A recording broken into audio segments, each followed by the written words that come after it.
Let's be honest, folks, American cheese gets a bad rap. Some call it plastic cheese or worse, but let's give credit where credit's due. It's creamy, meltable, and oh so satisfying on a burger or grilled cheese. Let's take a trip, you and I, to explore the surprisingly fascinating journey of how this iconic cheese gets made. Buckle up, it all starts with a simple ingredient: milk. We're talking gallons upon gallons of it, folks. But not just any milk will do. We need the good stuff, the freshest milk from local farms. Quality is key, people. Milk arrives at the factory, fresh from the farm. Before we even think about cheese, we gotta check the milk's quality. We're talking temperature checks, looking for impurities, even sniffing it out. Only the best milk makes the cut, my friends. Once we've got our top-notch milk, it's time to give it the spa treatment. First up, pasteurization. Now, I know what you're thinking. Alton, why heat up perfectly good milk? Well, my cheese-loving compadres, it's all about safety. Pasteurization is like giving the milk a quick hot bath. We heat it up to kill off any unwanted bacteria that might be lurking. Don't worry, we're not talking boiling here, just enough heat to make it safe and sound for cheesemaking. Now that the milk is squeaky clean, we can move on to the fun part, turning it into cheese. This is where things get really interesting. We need to introduce some special ingredients to get the party started: bacterial cultures and rennet. Coagulation creation. Cultures and rennet at work. This is where the magic truly begins in the cheesemaking process. Remember those tiny organisms we talked about earlier? They play a crucial role in transforming milk into cheese. Well, now we're adding the good kind. These beneficial bacteria are essential for developing the unique flavors and textures of the cheese. Bacterial cultures give American cheese its tangy flavor and help with the whole coagulation process. But wait, there's more. These cultures also aid in breaking down the milk proteins. We also add rennet, an enzyme that helps the milk solidify. Rennet is like a magical ingredient that transforms liquid milk into a gel-like substance. Think of it as the glue that holds everything together. Without rennet, the milk wouldn't be able to form the solid curds needed for cheese. Once the cultures and rennet work their magic, the milk starts to transform right before our eyes.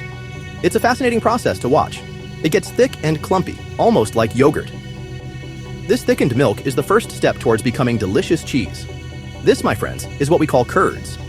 These curds are the building blocks of cheese. But we're not done yet. The curds need to be processed further to achieve the right texture and flavor. These curds need a little more attention before they become the cheese we know and love. The next steps will involve cutting, pressing, and aging the curds to perfection. Cheesy transformations. Cutting, heating, and milling curds. This is where the magic truly begins in the cheese-making process. Time to break out the tools. We have an array of specialized equipment designed specifically for this stage. We use special knives to cut the curds into smaller pieces. This step is crucial as it determines the size and consistency of the final product.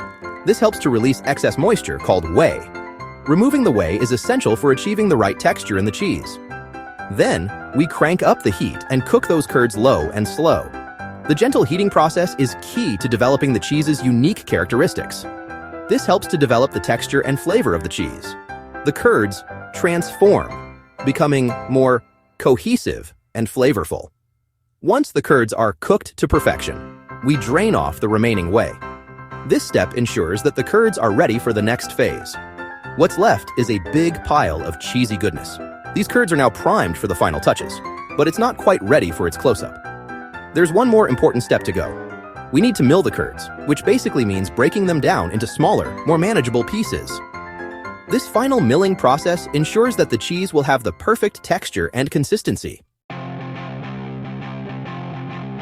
Melting pot of flavor, blending and shaping American cheese. Now for the grand finale. We take those milled curds and toss them into a giant mixer. Think of it as a cheese jacuzzi. As the curds heat up and melt together, we add in some secret ingredients. I'd tell you, but then I'd have to blindfold you. This is where the magic truly happens. The cheese gets smooth, creamy, and irresistibly meltable. We then pour the molten cheese into molds and let it cool and solidify. From factory to fridge, packaging and preserving freshness. Once the cheese has set, it's time to package it up and send it on its merry way. This crucial step ensures that the cheese remains in perfect condition until it reaches your fridge. We wrap each block in protective film to keep it fresh and prevent it from drying out. This film acts as a barrier against moisture and contaminants, ensuring the cheese stays delicious. And there you have it. The cheese is now ready for shipment, carefully packaged to maintain its quality during transport. From humble milk to the glorious cheese we all know and love, it's a journey of science, precision, and a whole lot of love. Each step, from curdling to aging, is meticulously managed. So next time you slap a slice of American cheese on your burger, take a moment to appreciate the cheesy magic that went into making it. It's a testament to the dedication and craftsmanship of cheesemakers everywhere. If you like this video, don't forget to hit the like button and subscribe for more exciting content, updates, and new uploads from Manufactour straight to your feed.